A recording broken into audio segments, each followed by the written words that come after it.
Salut, bonjour tout le monde, j'espère que vous allez bien. Encore une fois, je suis là pour râler, pour gauler, pour toute cette situation qui est en train de se produire. Hélas, aucun psychologue, aucun spécialiste du comportement humain, aucun spécialiste des psychologies des masses, je l'ai pas entendu parler. J'ai pas vu aucune envie de la part du gouvernement de résoudre cette situation pacifiquement. Le peuple, il a ras-le-bol, il a toutes les raisons.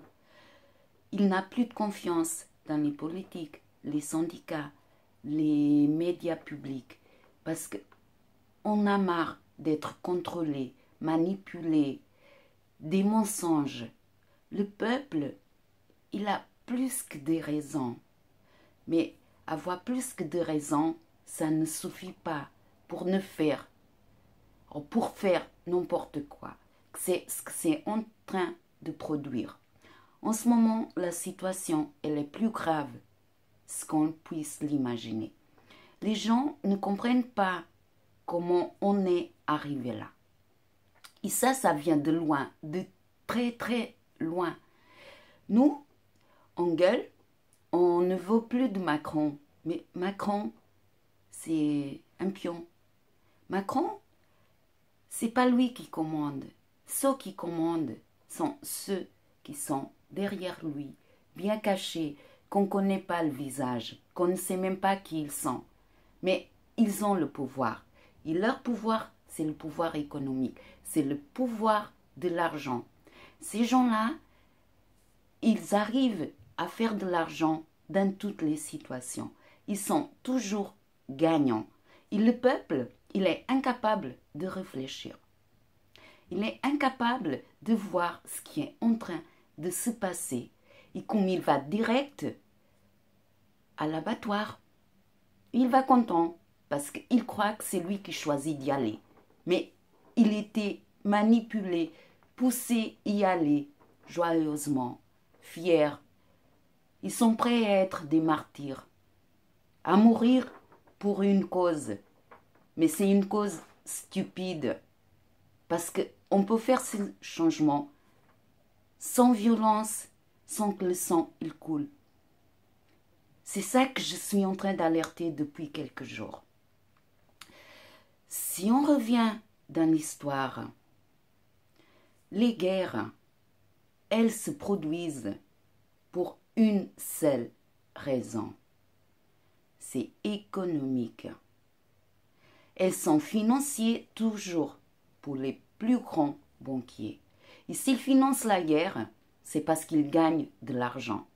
Ils s'en foutent complètement de la souffrance, si le peuple il a faim, si le peuple il meurt. Ils s'en foutent complètement. C'est ça qu'il faut que vous vous rendiez compte. Tout le système, depuis des siècles, il est en place pour ça. Nous sommes dans une relation toxique. Le peuple et l'État, le gouvernement et les élites financières. Alors, je peux parler d'une relation toxique, d'une relation de manipulation perverse, narcissique. C'était tellement à la mode. Qu'est-ce qui se passe? Un manipulateur pervers, qu'est-ce qu'il fait? Il va faire croire à sa victime qu'elle ne peut pas vivre sans lui, que lui, c'est son protecteur.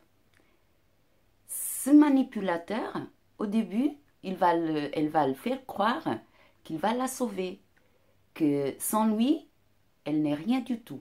Elle va l'attirer, va la séduire. Regardez ce qui est fait dans les campagnes électorales. Quand le peuple, il croit y aller voter démocratiquement parce qu'il était séduit. Voilà notre sauveur. Il vient nous sauver. Après que le manipulateur a séduit sa victime, qu'est-ce qu'il va faire? Il va la rabaisser, l'humilier. Il va mettre en place des actions pour que la victime, elle croit que c'est pour son bien. Voilà, qu'est-ce qu'un gouvernement il fait dès qu'il rentre au pouvoir? Dans la campagne, il promet tout ce qui est bon pour le peuple. Et une fois qu'il est au pouvoir, il va mettre des actions en place contre le peuple. Contre le peuple. Ces actions, c'est toujours la hausse d'impôts, la hausse des prix, la baisse du pouvoir d'achat, l'emploi, toujours des raisons économiques. Et ces raisons économiques, elles sont mises, ces politiques, elles sont mises en place toujours avec un grand mensonge derrière. C'est pour protéger le peuple, que c'est pour le bien du peuple. Et le peuple, il croit que ça c'est normal, que c'est normal faire des sacrifices, que c'est normal que le gouvernement, il fasse ça, parce que c'est pour son propre bien. Exactement comme un manipulateur pervers. Il va faire croire à sa victime, en la rabaissant, en disant « Toi sans moi, t'es rien du tout, tu ne vaux rien, t'as de la chance que je suis là. Oh, t'as de la chance que je sois là pour toi. » Voilà ce que fait un manipulateur pervers. Exactement la même chose que le gouvernement.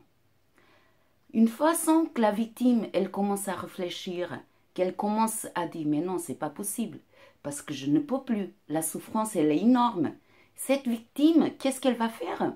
Elle va essayer de se libérer de son manipulateur.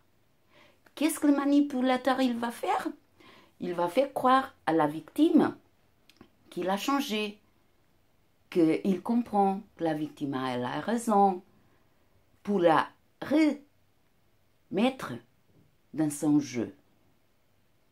Et la victime, comme elle est tellement influenciable, tellement manipulée, tellement contrôlée, elle n'a plus de dignité, elle croit. Qu'est-ce que les gouvernements ils font quand le peuple là ça va un peu trop, il vient, il nous donne des miettes. Et nous on croit, bon d'accord, ils ont changé, ça va.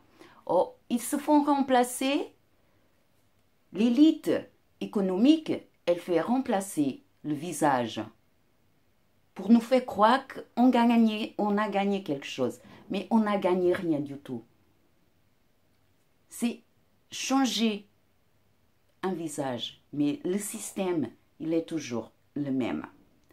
Exactement comme dans une relation de manipulation perverse. Le manipulateur, il est toujours le même. Ses actions sont toujours les mêmes. Il séduit la victime, il la rabaisse, il la humilie, il fait d'elle un rien du tout, même prêt à la tuer.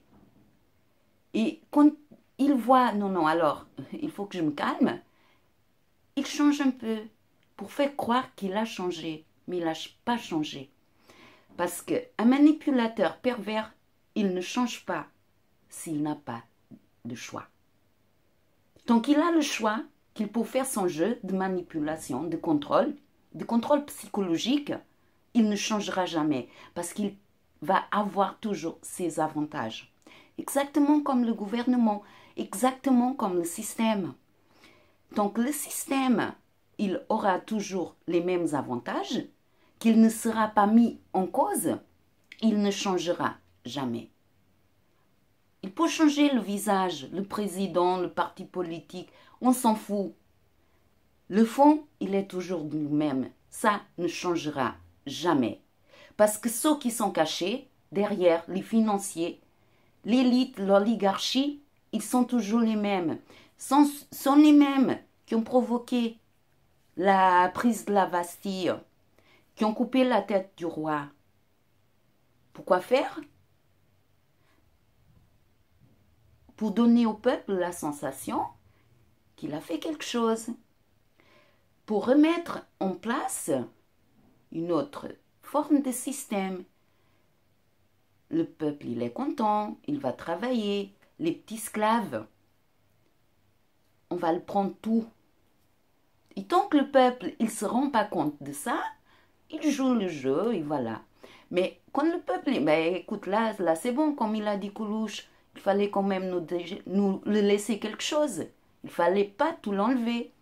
À ce moment-là, ils se disent, ah bah alors, attends, non, on va le dire, donner quelque chose pour qu'il soit content. Qu'est-ce qui arrive?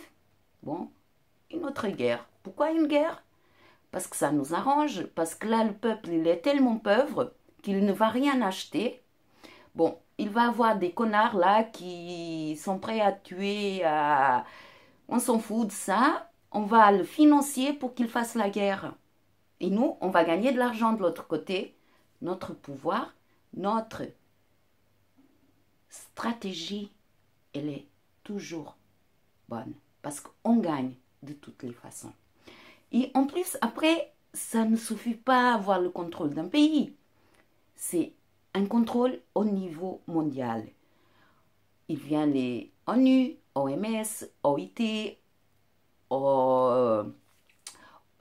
toutes les organisations internationaux qui sont mises en place par les groupes financiers pour faire des lois au niveau global. Parce que l'objectif, c'est la mise en place d'un ordre mondial. L'objectif, c'est toujours gagner du pognon, gagner de l'argent. On s'en fout si le peuple il souffre, s'il a faim. On s'en fout. C'est ça l'objectif. C'est ça qu'il faut que les gens ils comprennent. C'est toujours la même chose. Il compte le peuple parce que le peuple, ce qu'il ne sait pas, parce qu'il est inconscient, il ne s'informe pas, il ne fait pas de recherche, c'est que le peuple, il a un pouvoir qu'il ne connaît pas. C'est le pouvoir de l'union. C'est l'union qui fait la force. Et le peuple, ça, il ne sait pas. Parce que le peuple, il est maintenu dans l'ignorance. On va le laisser dans l'ignorance. Ils vont être tranquilles. Nous, on peut faire les magouilles qu'on veut. Ça, le peuple, il est très sensible. Là, en ce moment, c'est bien ce qui se passe. Par l'écologie, ben, on va le dire nous aussi. On va le taxer par l'écologie. Mais on s'en fout, c'est pas pour l'écologie, c'est l'argent pour nos poches à nous. La Seconde Guerre mondiale, au cas où vous ne le sachiez pas, et tout ce que je vous dis, c'est des sources sûres dans les archives officielles. Vous pouvez le rechercher si vous doutez de ce que je dis là en ce moment. La Seconde Guerre mondiale, elle était financée pour Rothschild, Rockefeller, Ford, les grandes entreprises multinationales ont financé les nazis. Et avec quel objectif? Gagner le pognon. Fort, l'objectif de la Deuxième Guerre mondiale, c'est que l'industrie d'automobilisme elle commençait à rentrer en crise. La URSS commençait à être inconvénient. Il a un connard d'un nazi qui apparaît et qui est prêt à faire la guerre contre le nazisme, contre la URSS. Fort, les industriaux américains, ils se sont dit, bah, pourquoi pas, bah, les communismes, ouais, pourquoi pas, ça nous arrange bien, on va le financer. Et qu'est-ce qui s'était passé? Des usines américaines installées en Allemagne, aucune était bombardée. Ça ne vous dit rien, ça? Non? Et après, qu'est-ce qui s'était passé? Une chose que les Allemands ne s'attendaient pas, c'est que le Japon, il a attaqué Pearl Harbor. Le Japon, c'était un allié d'Allemagne. Et ils se sont dit, bah, ça va, super. Nous, contre la Russie, ça va pas, mais le Japon, il rentre en guerre. Nous, qu'est-ce qu'on fait? On va déclarer la guerre contre l'Amérique. Comme ça, on déclare la guerre contre l'Amérique et le Japon déclare la guerre contre la Russie. Eh ben non, le Japon, il n'a pas déclaré la guerre contre la Russie et l'Amérique, elle est obligée de rentrer en guerre. Est-ce que les entreprises américaines ont stoppé le financement aux nazis? Bien sûr que non, parce qu'ils étaient très bien payés. Mais réfléchissez. C'est des choses incroyables. Tout ça, c'est historique, c'est prouvé. Allez le voir. Allez voir qu'est-ce que c'est une guerre. On provoque une guerre pour gagner de l'argent. C'est ça. On s'en fout du peuple. C'est le peuple qui fait la guerre parce que c'est de la chair à canon. Ah bah c'est super. Il y a beaucoup de millions qui peuvent mourir. Voilà. Comme ça, ils ne râlent pas. Qu'est-ce que s'était passé après? Bon, à la fin de la Deuxième Guerre mondiale, bon, écoute, là, il faut mettre quelque chose en place pour qu'on puisse maintenir notre contrôle. Qu'est-ce qu'ils ont fait? L'origine de la création de l'Union européenne. C'était très bien l'Union européenne au début, parce que l'Union européenne, ce qu'ils nous ont fait penser, c'était que c'était une façon de maintenir l'Europe en paix. Une façon de lutter contre le dollar. Toujours le pognon, bien sûr. Et nous, on a cru, bah oui, l'Europe, l'Union européenne, Bruxelles, c'est super bien pour nous. Qu'est-ce qu'ils ont fait? Libre circulation des personnes, eh bien, plus de frontières. Ça, les peuples, ils étaient contents. Je peux vous dire, moi, je suis portugaise, je suis en France, je suis européenne. Ma carte d'identité, elle est toujours portugaise. Moi, je ne suis pas française, mais je suis européenne. Parce qu'avant de vivre en France, qui est en train de se passer en ce moment, je l'ai vécu au Portugal. Et c'était exactement la même chose. Le peuple, il râle, mais il est incapable de rechercher, de s'informer, de faire des études pour comprendre pourquoi les choses, elles se passent comme ça. C'est une des raisons pour laquelle l'histoire, elle se passe toujours de la même façon. Bon, ça c'était un à part, voilà, désolé. Et l'Union européenne, les pays au début, ils n'étaient pas à la France, Allemagne, Italie, Luxembourg, Belgique. On va appeler les autres, attirer les autres. Espagne, Portugal, les pays de l'Est. La goutte d'eau, parce qu'ils savaient qu'en introduisant les pays de l'Est, le peuple, de notre solidarité, de notre humanité, on trouve que c'est bien aider les autres, mais c'est pas ça leur objectif. Leur objectif, c'est que les autres, ils viennent pour que le peuple, il se divise. Parce qu'ils viennent, il a plus de main-d'œuvre. Le travail, il devient moins cher. Le travail précaire, le chômage. Et les gens, ils vont se diviser les uns contre les autres. Mais ça, c'était prévu par les élites parce que ça l'arrange. C'est eux les gagnants. Mai 68, c'était une révolution. Le sang a coulé. Grâce à mai 68, les travailleurs, ils ont acquis des droits. Des droits que petit à petit, de notre ignorance, on a laissé que c'était enlevé. Parce qu'il avait la peur. Toujours la peur derrière. Et là, on est dans une situation encore pire que mai 68. Parce qu'on n'apprend rien avec ce qui se passe dans l'histoire. Réfléchis, c'est au mouvement des Gilets jaunes. Comment ce mouvement, il a commencé?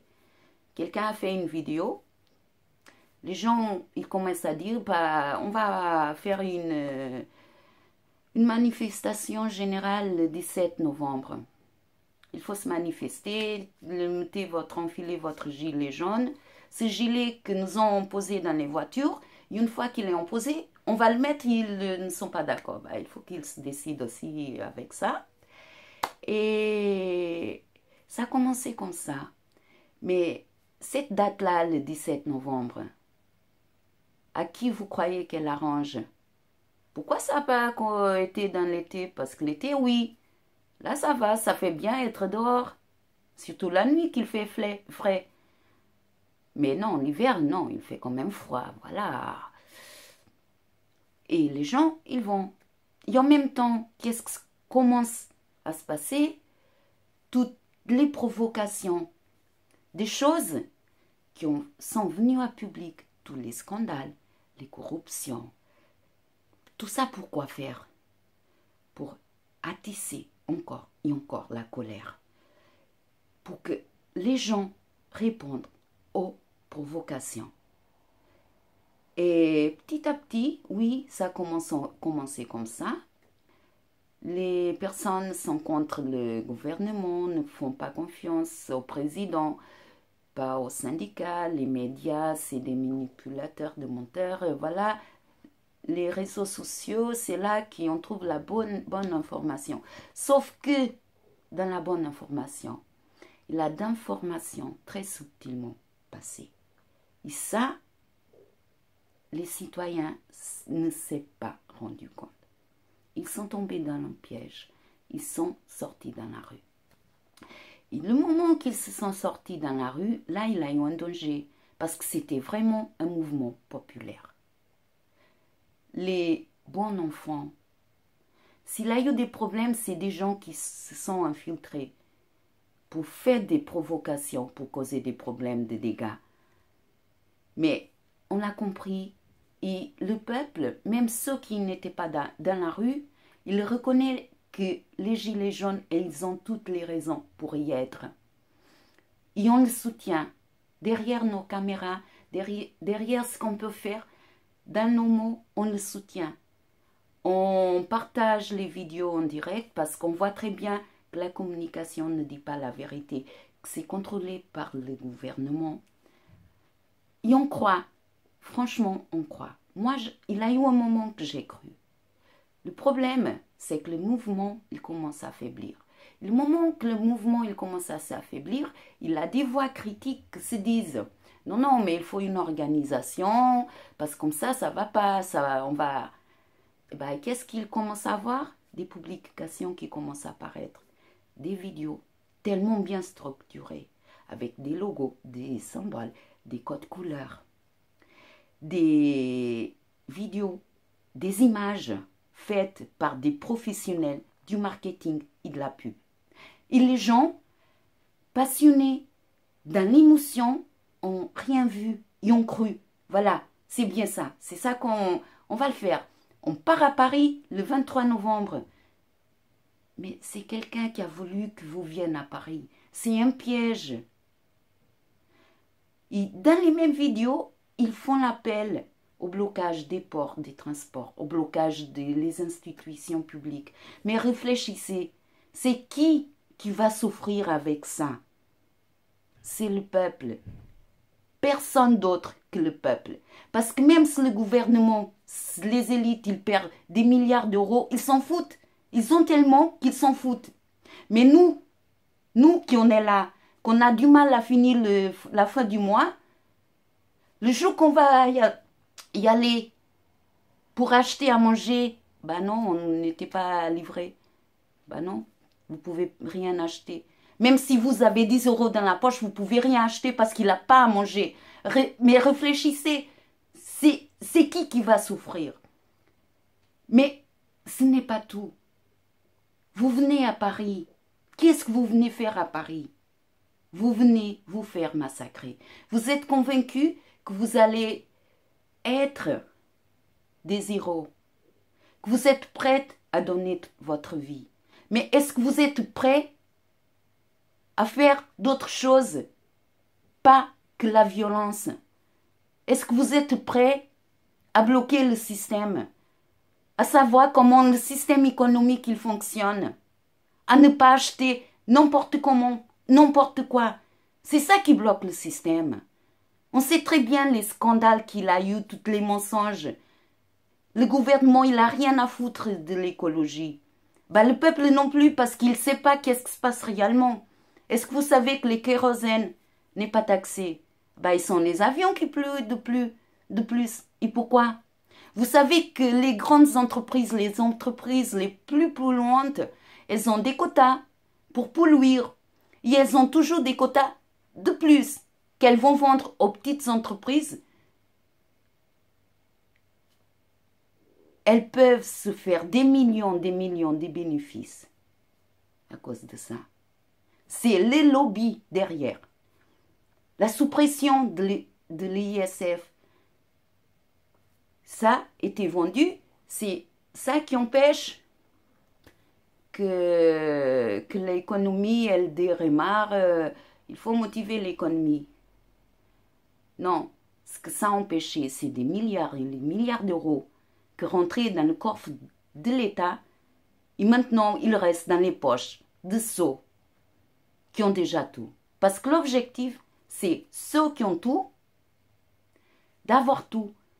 Et ceux qui ont encore un tout petit peu, il faut l'enlever ça. C'est ça l'objectif. C'est pour ça que l'objectif, c'est s'informer, être conscient, voir qui est l'ennemi qui est devant nous. Parce que cet ennemi-là, il connaît notre fonctionnement. Mais nous, on ne le connaît pas à lui. Il sait comment on va réagir.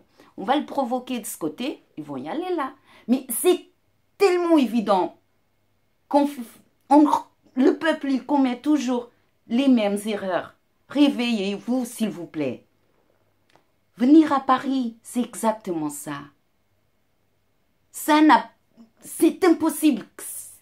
Bloquer les ports, les transports, on va tout casser, mais ça vient d'où ça? C'est pas vous, citoyens, vous qui travaillez, vous que vous avez des enfants. C'est pas moi que je suis maman que je vais faire appel à mon fils pour y aller dans la rue se manifester. Non, je veux pas qu'il aille, parce que j'ai peur, je m'inquiète. Réfléchissez à vos enfants, merde. Tous ces appels qu'il y a, ah non, les étudiants, les lycéens, merde, c'est des enfants à partir de 13-14 ans qui sont là dans le lycée, que vous allez envoyer pour quoi faire? Pour être mort, blessé, c'est ça que vous voulez? Mais réfléchissez. On peut bloquer le système autrement. Il faut unir le peuple, pas le diviser. Pas le diviser. C'est pas chaque... Parce que moi, si j'ai soutenu les raisons, toutes les raisons, et encore, ce mouvement, en ce moment, non, je ne soutiens pas ces conneries. Parce que ça, c'est quelqu'un qui est venu profiter d'un mouvement qui n'est pas à eux. Quelqu'un qui est là, qui s'y est introduit tellement subtilement pour radicaliser un mouvement qui est du peuple. Réfléchissez. On peut faire changer le système. On a l'exemple de l'Islande. L'Islande, elle a fait une révolution pacifiquement. Elle a fait démissionner le gouvernement. Elle a nationalisé la banque. Et c'est le peuple qui décide de l'avenir du pays. Personne n'a entendu parler de ça parce que c'était un succès.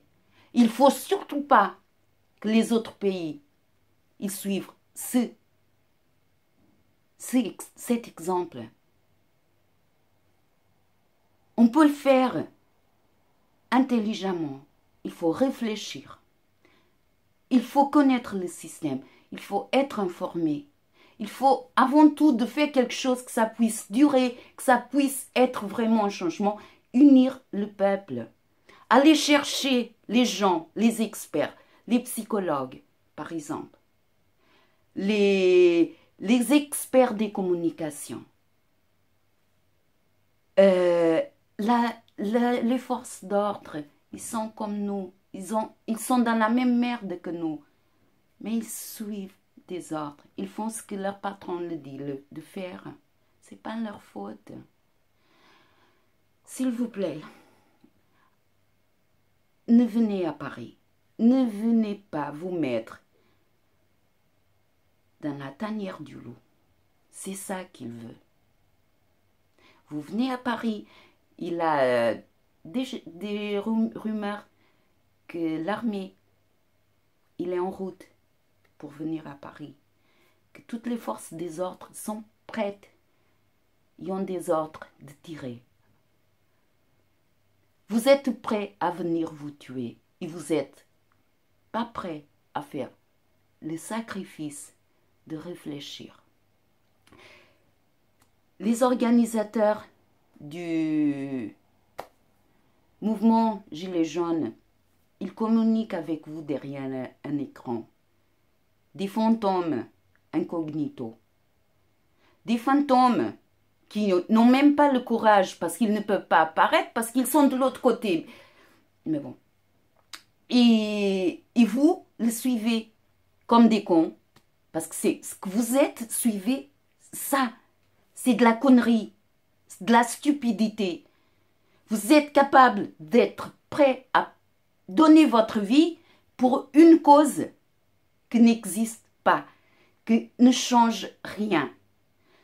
Ce qu'il faut changer, c'est le système. Et le système, pour que le système il puisse être changé, ce changement, il faut qu'il commence par nous. Il faut être informé, savoir toutes les magouilles, bloquer le système économique, pas le pays, faire souffrir à ceux qui nous font souffrir à nous, pas causer notre propre souffrance. On est beaucoup plus intelligent que ça. J'espère que dans ma vidéo, quelques-uns de vous, vous pouvez vous réveiller, que vous réfléchissez. Et même si vous avez l'envie de venir à Paris, s'il vous plaît, ne venez pas. Vous venez à Paris pour vous faire massacrer. Les cercueils, ils sont déjà prêts. Il faut comprendre le fonctionnement du système. Avant de faire une guerre, de faire une bataille, il faut connaître l'ennemi. Il faut avoir des forces. Le peuple n'a pas de force en ce moment. Il faut agir autrement, intelligemment, réfléchir. C'est ça, on nous a appris à ne pas réfléchir, à ne pas penser. Mais il faut réfléchir. On a tous cette capacité. Réfléchir. Voilà, c'est mon message. Bon courage à vous. Et j'espère que vous prenez la bonne décision, que ne venez pas à Paris. Merci.